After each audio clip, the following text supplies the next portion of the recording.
Hello, everyone, and welcome to Leadership Talks. My name is Paul Ragusa. I am editor for Security Systems News. This is our weekly webcast series. I'm very happy to have two of the leaders from Convergint Technologies. I have Ken Lociato, he is the CEO, and Dan Mosseri, he's Executive Chairman and Co-founder. Hi, guys. How are you today? Good day. Doing well, Paul. Great. Before we jump into the questions, Dan, you want to just give us a quick overview of the company? You're a global integration company, but systems integration company. But if you could give us a little bit more. Sure, Paul. Just kind of real quickly, high level is that Convergint Technology started back in 2001, a few months before 9/11. Our vision back there was to be a North American systems integrator. And we started it. We started a number of greenfield locations and operations. And throughout the years, we have grown to today. We're a global player. We've got roughly 93 offices across North America, Asia Pacific region, and Europe.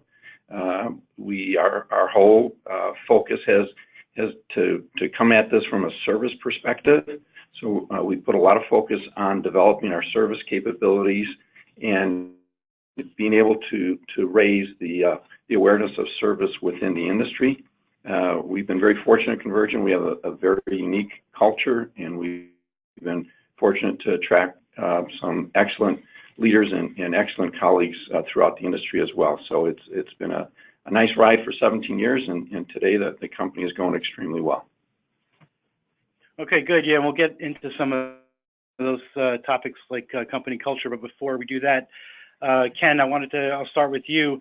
How's the Convergint business today? What's the overall health, and then how do you see the rest of the year playing out? Paul, we were just together with our senior leadership team over the past few days. We get together every year in June to look at our strategies and talk about how our company's performing. And we're very fortunate. Our organic growth through May is up almost 15%. Our total growth is up in the mid-20s with the acquisitions that we've done and just the acceleration of some of the acquisitions that have joined our company. A classic example of 1 + 1 = 3. So, as we look to the balance of the year, our backlog is as strong as it's ever been. We've yet to ever have a $100 million booking month, and actually for Convergint, I don't know if June could be it, but we're going to be pretty close to it. And it is a very robust business, not only on the security side, but on the fire life safety side. Part of our business continues to enjoy good growth, and we're very optimistic that when the year finishes, I don't know if we'll see the absolute same numbers from a percentage growth, because we have some pretty tough comps with the acquisitions in the second half of the year. But I think we'll be well in a nice double-digit growth range organically, and similarly in the 20s from a total growth standpoint. Oh, that's awesome. Congrats on that. And are there one or two particularly strong areas that are driving your growth? It's really interesting. Our business, we like to think of it where we have global reach. It's really local execution. And 70% of our in any given location, 70% of the business is still driven locally. So it could be hospitals, could be regional businesses, could be any utilities, what it can. And what's nice is that part of the business is experiencing the strong growth that we've seen. The areas that, there's probably 3 areas of focus that we are enjoying outsized growth in. One is global accounts, because of the unique reach that Convergint has into Asia, and growing footprints in Europe gives us a unique position there. The other area, and this has come really over the past 3 years, began with the Decoder acquisition, but augmented by SBC acquisition, post-Browning, SDI, ISS, and a couple that are in the pipeline, is the financial market. And this is the credit union market. This is the major banks on a retail branch standpoint, and then even working globally with some of the institutional banks. So very strong growth and an area of focus that we're going to invest more in. We think this is a huge service opportunity and growth opportunity. And then the final one is our government vertical. We've done a couple of acquisitions in this area, 3 actually. It began back in 2013 with the acquisition of FSC that got us into the government business more significantly in Canada. Then followed in 2016 with Total Recall and the acquisition of that business that helped us in the city surveillance, and particularly in a couple of really critical cities in the U.S. And then the final is the acquisition of Signet last year that is really helping our team in the federal government space. So all those combined, the excellent work on the local, state and local level, combined with the federal efforts, allowed us to grow a business that 5 years ago was less than $2 million, and we finished last year at $120 million, and will likely finish north of 150 or 60 million this year when all is said and done. On the government side. Great to hear. All right, and I wanted to get into some of your growth in some of the areas in the IT, but we'll go back to that. I wanted to move over to Dan for a second. Dan, you've done, I think, 20 acquisitions over the past 5 years. How successful has that strategy been, and what do you attribute your success to, being able to do that? Yeah, Paul, we've actually done about 24 acquisitions since the day that we started, but as you noted, 20 of those, actually 22 of those have come over the last 5 years. And what we've been doing, it's not a roll-up strategies. We just don't see roll-ups working. We don't do transactions, right? What we're doing is developing a relationship with many of these acquisitions, getting to know them over a period of time, because our number one criteria is culture. And you mentioned that we've had some success with them. We believe we're 24 out of 24. And how we gauge that is when we look at those acquisitions, one, the leadership sticks with us. We don't like to acquire a company without the existing leadership sticking with us. Two, we have never bought a company based on synergies. So we have never cut a head count as a result of an acquisition. And in fact, what we looked at is that every one of our acquisitions 1 year out has more revenues than it has more colleagues than on the day that we had acquired them. So we're doing it, very strategically. The number one criteria is culture, as we've indicated. And what we do is we look to how do we build on the success of each of those acquisitions. From our perspective, there is no cookie cutter approach to integrating them. We sit down with the existing ownership and leadership team, and we figure out what's the best way that we can help them grow that business and they can help us, and we integrate it together over a period of time. And we've been able to do that, whether it's in North America, we've done a large acquisition in Asia. My most recent one we did in Australia, and then we've been expanding out in Europe the same way. And we treat each one of them the same way. They're unique operations, and we really look at their strengths and the areas that we can bring something to them, and then we figure out how we make it work. And as a result, we've been very fortunate to be successful with them. Right, and do you expect the same pace moving forward? Especially, I know you've been branching, like you mentioned, some of those global acquisitions. So you're really kind of worldwide now. Can you talk a little bit about the future? Do you see the same pace on the acquisition front? Yeah, actually, in a way, Paul, it's accelerating. You'll see, as you saw last year, 2 years ago, we did 6 acquisitions. Last year, we did 7. This year, we're on pace to do 8, and our pipeline is as full, if not fuller, than it's ever been. And, when we look at acquisitions, again, you go back, culture is the number one thing, but what we're looking for is that geographic reach. And as Ken said, our business is local at the end of the day. And although we service many of the multinational clients, we can go anywhere in the world and install a project, but you can't go anywhere in the world and provide service. And so we're building out the footprint, from a geographic point of view, from a service perspective. We're always looking for new colleagues to come into the organization. We hire 2 to 3 people a day somewhere in the world every day. And so when we have an opportunity to pick up an excellent company that can bring us 20, 30, 50, 100 new colleagues, we certainly take advantage of that. Many of those, and as Ken said a little bit earlier on, have some unique solution sets. and services that we can bring to our customers. And so we take what they've done very successful and develop, and we can spread that across our entire portfolio. And then the last thing is we look for leadership. We like to promote and develop a lot of our internal leadership, but at the pace of growth, it's nice to bring in some outside leaders. We've been very fortunate to get some of the best industry thought leaders that today are part of Ken's senior leadership team.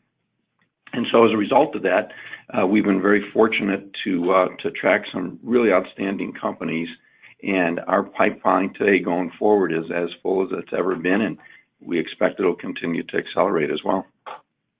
That's good. And Ken, I'd love to get your perspective on the company culture part of this, because it's obviously it's important.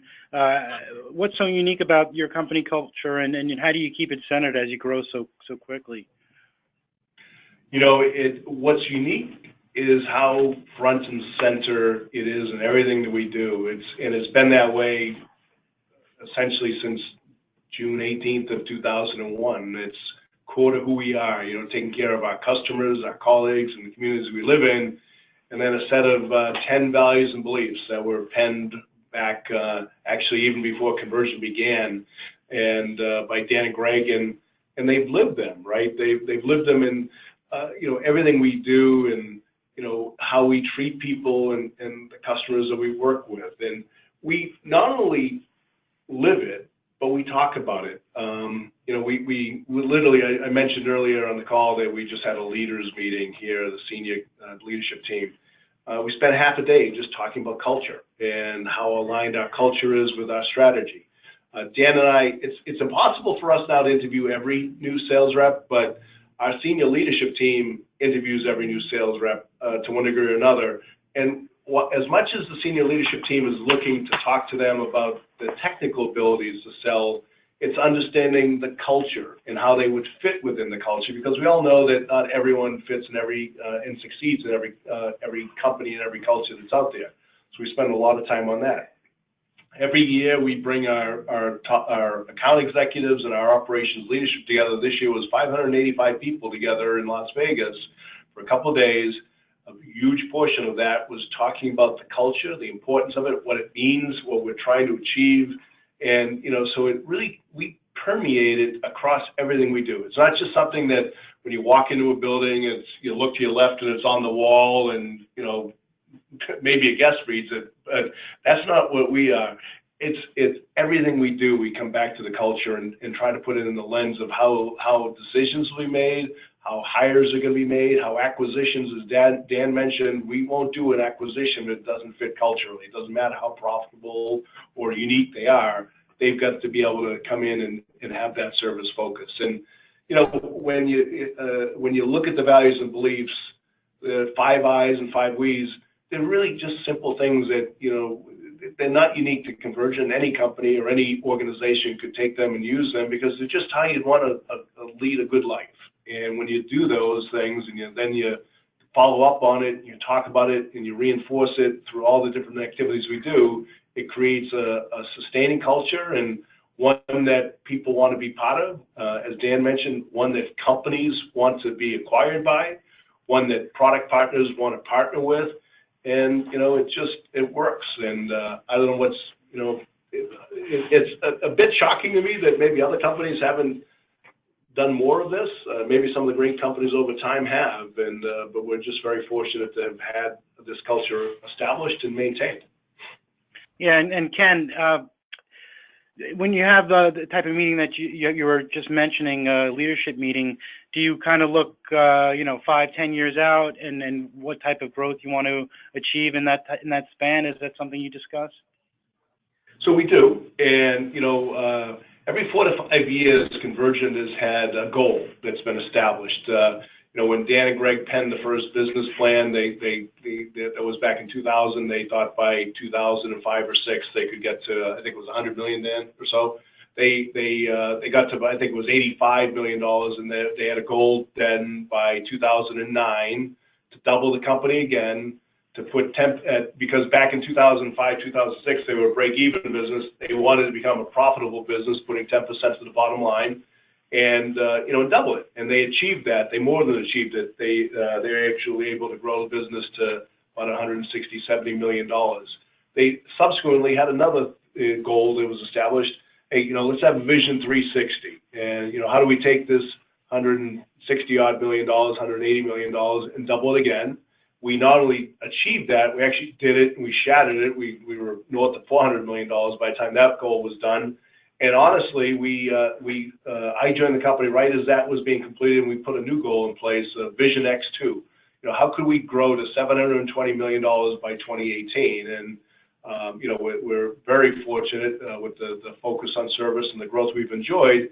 We've shattered that. We actually grew to $147 million last year, and we did it by the end of 2017. So we've just kicked off this year Vision 2022, which is to achieve $2 billion worth of sales by the end of 2022. And when we look at all the initiatives, all the strategies, the consistency of leadership, the consistency of culture, we believe that gives us the tools, the strategy, the momentum that will allow us to grow. And we all know that we all service an industry in the security industry that is there a day that goes by that doesn't reinforce the need for what we do in this marketplace? Yeah, good point. And Dan, I wanted to get this in during the webcast. I know you brought on a new financial partner in January. Dan, how's that working out, and what impact has that had on the organization? Yeah, Paul, we did. We brought in Ares Management this past January. But if you look at history, we've always had a financial partner. When we started the company, we had some strategic money out of the UK, and then we moved that to bank debt. And then in 2012, we brought in a private equity group called KRG Capital. And when you look at with every one of those transactions, Convergint has gotten bigger and has gotten stronger.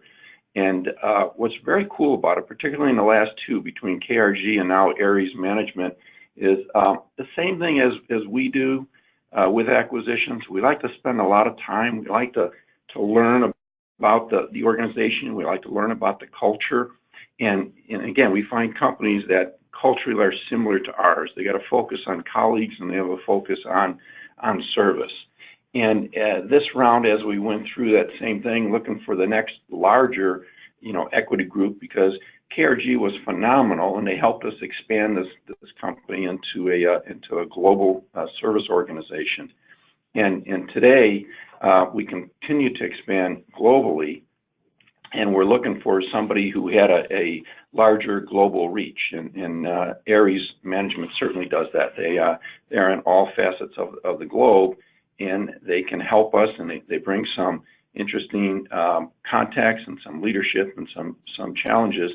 But at the same time, what they allow this team to do, which is what KRG allowed us to do, is to do what we do best: run the company, certainly challenge us to get bigger and to get better, but really don't sway from the core values and beliefs that Ken talked about. Don't necessarily sway from the strategies that have enabled the success of the organization. And so it's a pretty seamless transition from one private equity group to another private equity group. And they're a pleasure to work with. And so far, I'd say it's been very successful. That's good. And I know you've taken on a new role, and Ken as well, in terms of running the company, and you've also expanded the leadership team. What does that look like in the future? Sure. Well, as any other organization, things evolve.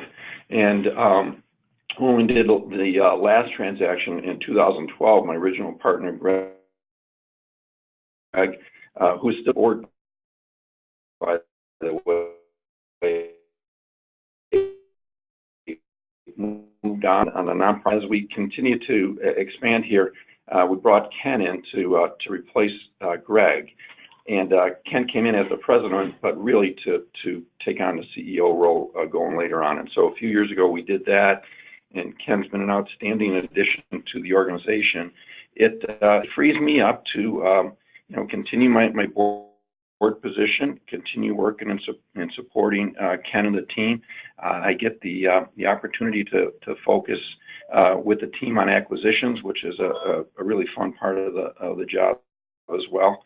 And then to see this organization grow we had what I would say would be a phenomenal leadership team if you go back 5 years ago, and today it's totally at that next level. We brought in, and Ken has been able to attract some of the industry's best, some of the brightest thinkers from within the industry and outside of the industry as well, because we want to bring new ideas and new leadership in who also have access to further leadership and further colleagues that can come in and help us grow. So while I said for a number of years that we have some of the best leadership that's in the industry today, bar none, we've got an outstanding leadership team. And while we may manage or lead $1 billion today, that team is certainly capable of $2 billion or more. So we're very positive about it. Dan, I'd add to that too a little bit in that when we do an acquisition, we're not looking to come in and take over. If anything,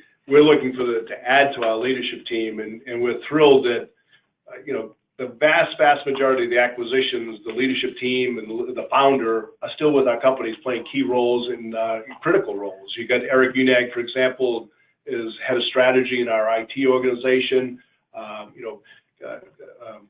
Kevin Sheridan from Post Browning has played a huge role in helping our banking vertical get that up and going.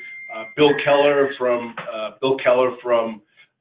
Signet is taking over the overall responsibility and leadership for our government initiatives. So those are just three examples, but they cross all. We don't bring acquisitions in to get rid of take cost out. We bring them in to help us grow. And when you can do that and continue to bring in people that have that founder's mindset, that when they want to be an insurgent, they want to really challenge the way things are done. They're very frugal, which is something our company really prides itself in being. We think that's a model that just reinforces the success and, most importantly, continues to give us additional talent to grow the organization. All right, great. Well, thank you, Ken and Dan. That 20 minutes went by very fast. I appreciate you taking the time today. Thank you. Wonderful. Enjoy. Pleasure. Happy Thanks. 4th. Yeah, thanks. Thanks, Paul. Have a great day.